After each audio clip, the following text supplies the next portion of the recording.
दोस्तों, क्या आप जानते हैं 14 मार्च 1931 को भारत में एक ऐसा दिन आया जिसमें सिनेमा ने बोला। जी हाँ, जहाँ सिर्फ मूक फिल्में बनती थी वहाँ बनी पहली बोलती फिल्म आलम आरा।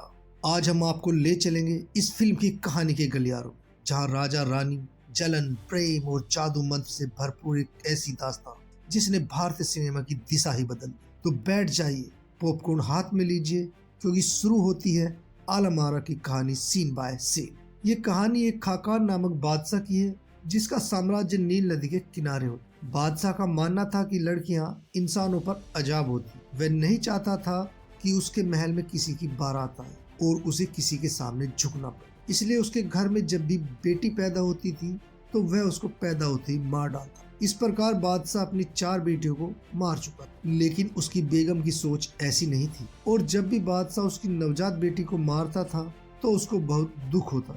आखिरकार वह एक माँ थी।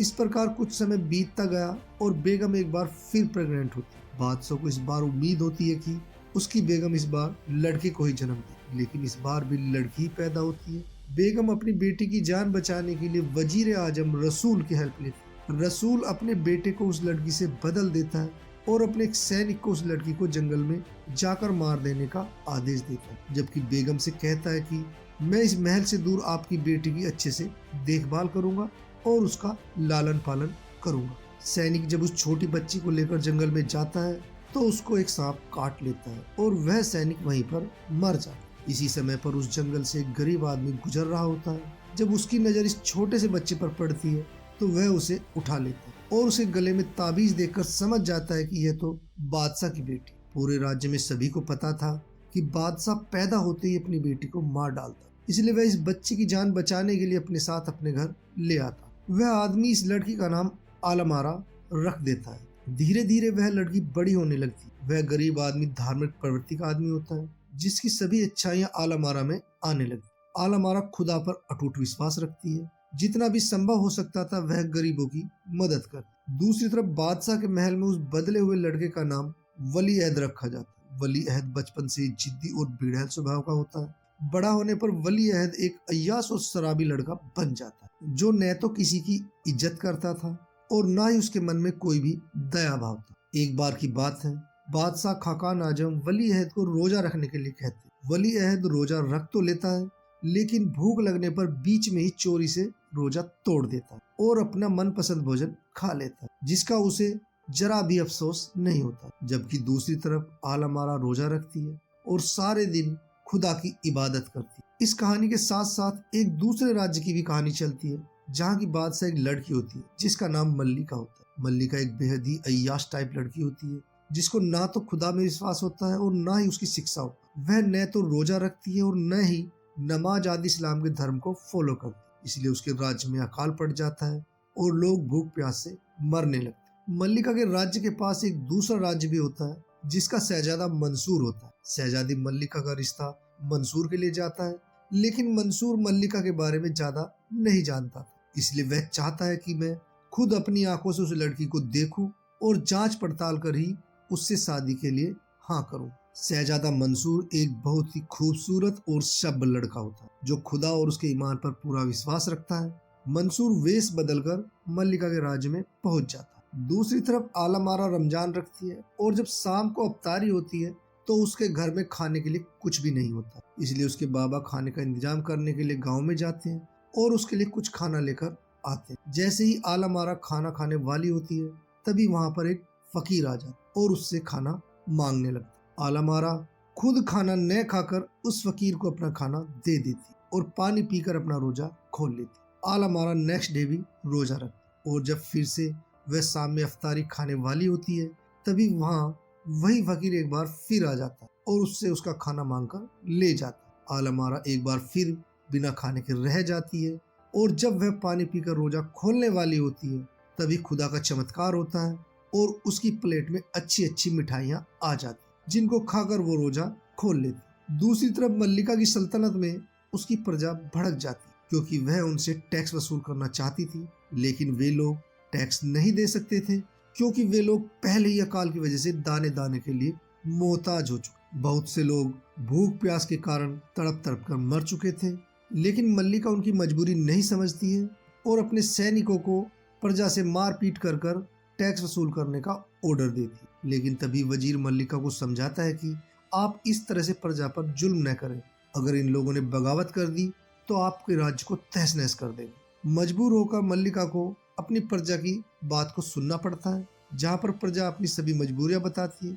वजीर कहता है कि यह सब खुदा का अजाब है, क्योंकि हमारे राज्य में कोई भी खुदा की इबादत नहीं कर रहा है, जबकि यह रमजान का पाक महीना है। जब तक इस सरजमीन पर किसी खुदा के सच्चे बंदे के पैर नहीं पड़ेंगे, तब तक हम लोगों पर से यह अजाब नहीं हटे। प्रजा में से एक आदमी कहता है कि हमें अल्लाह का सच्चा बंदा कहाँ मिलेगा। तभी भीड़ में से वही फकीर बोलता है जो आलम आरा से 2 दिन से लगातार खाना मांगकर ला रहा होता है। वह कहता है कि इस सल्तनत की सरहद पर एक लड़की रहती है जो खुदा की सच्ची बंदी है। अगर वह हमारे राज्य में आ जाए तो हम लोगों पर से खुदा का यह अजाब हट जाए। इसलिए वजीर और काफी लोग मिलकर आलम आरा को लेने उसके घर पहुंच जाते और उसको अपने साथ राजधानी ले आते, जहाँ बहुत सारे लोग भूख प्यास से और बीमारी से तड़प रहे होते हैं। आलम आरा उन लोगों की सही से सेवा करती है।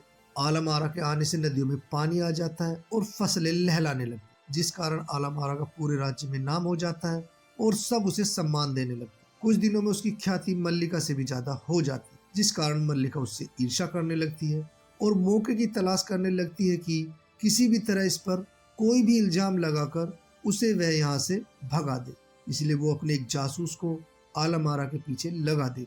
इसी बीच शहजादा मंसूर भी उस राज में मल्लिका की हरकतों को देखता है और समझ जाता है कि यह एक बहुत ही अय्यास और दुष्ट लड़की। इस राज्य में उसे आलम आरा का नाम भी सुनाई देता है, इसलिए वह उसको अच्छे से जानने के लिए उसके साथ मेलजोल बढ़ा लेता है और वेश बदलकर आलम आरा के साथ रहने लगता है। कुछ दिनों बाद आलम आरा अपने घर जाने के लिए वजीर और प्रजा से कहती है, जिस पर सभी लोग उसको रुकने के लिए कहते हैं और कहते हैं कि अगर आप चली जाएंगी तो इस राज्य की सारी बरकत चली जाए। यहाँ पर ना तो कोई खुदा की इबादत करता है और ना ही उसके रसूल को मानता। इस पर आलम आरा कहती है कि हम यहाँ पर खुदा का घर बनाएंगे, इस घर में गरीब बच्चों को इस्लाम की शिक्षा दी जाएगी।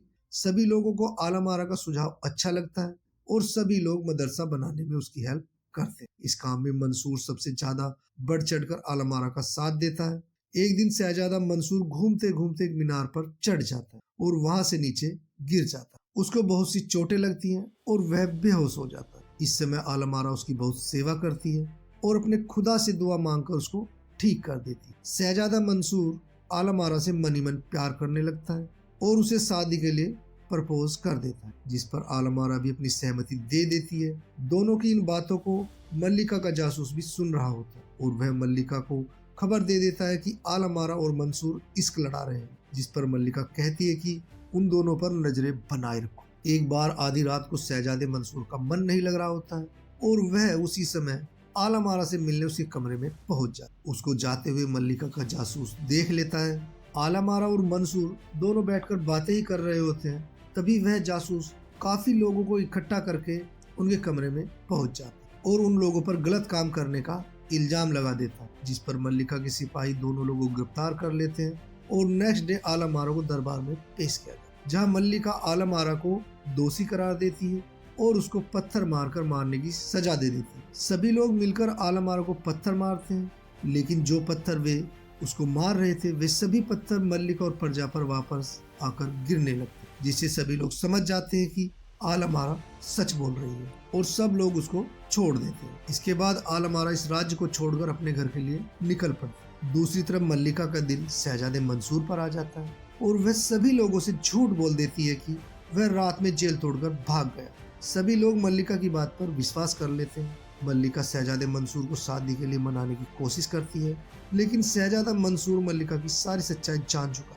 इसलिए वह उसे शादी के लिए इनकार करके अपनी सल्तनत के लिए चला जाता है। दूसरी तरफ बादशाह खाकार काफी बुजुर्ग हो जाते हैं और उनकी तबीयत लगातार खराब रहने लगी, इसलिए वह अपने राज्य की बागडोर अपने बेटे वली अहद को देने का फैसला करते और वली अहद को अपने पास बुलाते। वली अहद जब अपने पिता के पास आता है तो वह नशे में धुत होता है और एक लड़की को अपने साथ लेकर आता है। उसकी इस अय्यासी और बेशर्मी को देखकर बादशाह उसको अपना तख्त और ताज देने से मना कर दे। बादशाह के इस आदेश से वजीर आजम और शहजादा वली अहद बहुत नाराज होते हैं और बादशाह को उसी रात मारने का प्लान बना लेते और अपने एक आदमी से बादशाह के सीने पर खंजर से वार करवाकर मार डालते। नेक्स्ट डे बादशाह को दफनाने के लिए कब्रिस्तान लेकर पहुंच जाते और जैसे ही बादशाह को दफनाने वाले होते तभी बादशाह की आंख खुल जाती, जिसको देखकर सभी लोग डरकर बादशाह को कब्रिस्तान में छोड़कर भाग जाते। बादशाह वहां से उठकर अपनी जान बचाते हुए आलम आरा के घर पहुंचे, जहां आलम आरा के बाबा बादशाह की अच्छे से देखभाल करके उसकी जान बचा लेते। बादशाह आलम आरा के बाबा से कहता है कि मेरे बेटे ने ही मेरी जान लेने की कोशिश की। उसकी बात सुनकर आलम आरा के बाबा कहते हैं कि बादशाह सलामत, वह आपका बेटा नहीं, वह तो किसी और का बेटा है। 5वीं बार भी आपके घर में लड़की ही पैदा हुई जो मेरे घर में पली बड़ी है, उसका नाम आलम आरा है। और साथ ही साथ बादशाह को आलम आरा के गले में मिला हुआ शाही ताबीज भी दिखाते, जिसको देखकर बादशाह पहचान लेता है और उसको यकीन हो जाता है कि यह बुजुर्ग सच्ची बातें कर रहा है। दूसरी तरफ वली अहद को बादशाह बना दिया जाता है, जिसके बाद वली अहद अपनी अय्याशियों और शराब के नशे में डूबा रहता है। कुछ दिन बाद बादशाह खाकान स्वस्थ हो जाता है। आलम आरा के बाबा बादशाह से कहते हैं कि अब आप स्वस्थ हो गए हैं, अब आप अपने तख्त ताज को वली अहद से ले सकते हैं। जिस पर बादशाह कहता है कि मैं अपनी बेटी के बगैर यहाँ से नहीं जाऊंगा। और दोनों लोग ये बातें कर ही रहे होते हैं तभी वहां पर आलम आरा आ जाती है और जैसे ही बादशाह अपनी बेटी को देखने लगता है तभी उसकी आंखों की रोशनी चली जाती और वह अंधा हो जाता। दूसरी तरफ वली अहद शहजादी मल्लिका से अपने रिश्ते की बात करता है और उन दोनों का रिश्ता हो जाता है। आलम आरा अपने पिता के साथ राजमहल पहुंचती है और भरे दरबार में अपना राज लेने के लिए शहजादे वली अहद को कहती है। सारी प्रजा अपने राजा को जिंदा देखकर खुश हो जाती है और अपने बादशाह का साथ देने के लिए तैयार हो जाती है, जिस कारण वजीर और उसका बेटा वली अहद वहां से भागने लगते हैं, लेकिन सिपाही उनको पकड़कर जेल में डाल देते। इसके बाद बादशाह आलम आरा को उस सल्तनत की मल्लिका बना देता है और वह उस राज्य पर शासन करने लगा। दूसरी तरफ शहजादा मंसूर अपने राज्य में पहुंचकर आलम आरा की खोजबीन करवाता है, लेकिन काफी खोजबीन करने के बाद भी आलम आरा का कोई भी सुराग नहीं मिल पाता। इसलिए शहजादा मंसूर आलम आरा की तलाश करने के लिए खुद ही निकल पड़ता। दूसरी तरफ आलम आरा अपने पिता बादशाह खाकान के पास बैठी होती है। खाकान आलम आरा से कहता है कि ऐसी जिंदगी का भी क्या फायदा जिसमें मैं अपनी बेटी को देख भी नहीं पा रहा हूँ। यह बात सुनकर आलम आरा को बहुत दुख होता है और वह उनकी आंखें सही कराने के लिए दुआ मांगने अजमेर शरीफ की यात्रा पर निकल पड़ते। दोनों बाप बेटी पैदल ही अजमेर शरीफ के लिए निकल पड़ते हैं और एक आम आदमी की तरह इस यात्रा को पूरा करते हैं। अजमेर जाने पर भी खाकान की आंखें ठीक नहीं होती है। इसके बाद आलम आरा फैसला करती है कि वह मक्का मदीना जाकर अपने पिता की आंखों के लिए दुआएं मांगे। इसके बाद दोनों लोग मक्का मदीना पहुंच जाते हैं, जहां पर आलम आरा को ढूंढते हुए शहजादा मंसूर भी पहुंच जाते। आलम आरा मदीना शरीफ में अपने पिता की आंखों के लिए दुआ मांगती है, जहां पर उसकी दुआ कबूल हो जाती है और खुदा का चमत्कार होता है और उसके पिता की आंखों की रोशनी लौट आती है, जिससे बाप और बेटी दोनों बहुत खुश हो जाते हैं और खुदा को बहुत धन्यवाद देकर वहां से वापस आ रहे हो तो रास्ते में उन्हें शहजादा मंसूर मिल जाता है, जिसको देखकर आलम आरा खुश हो जाती है और अपने पिता को शहजादे मंसूर के बारे में सारी बातें बता देती। बादशाह खाकान अपनी सल्तनत वापस आने पर शहजादे मंसूर और आलम आरा की शादी करा देते और इसी के साथ इस मूवी की हैप्पी एंडिंग हो जाती। तो दोस्तों, ये थी आलम आरा की कहानी। इस फिल्म ने सिर्फ एक कथा नहीं सुनाई बल्कि भारतीय सिनेमा का स्वर बदल दिया। आज जब हम हर फिल्म में संवाद सुनते हैं, गाने सुनते हैं, तो उसके पीछे है यह एक साहसिक कदम। अगर आपको यह वीडियो पसंद आया हो तो लाइक और सब्सक्राइब करना न भूलें। नीचे कमेंट्स में बताएं आपकी पसंदीदा पुरानी फिल्म कौन सी है। अगली बार हम लेकर आएंगे एक और क्लासिकल फिल्म की कहानी। तब तक के लिए फिल्म के जादू में खोए रहिए और सिनेमा का आनंद लेते रहिए। धन्यवाद।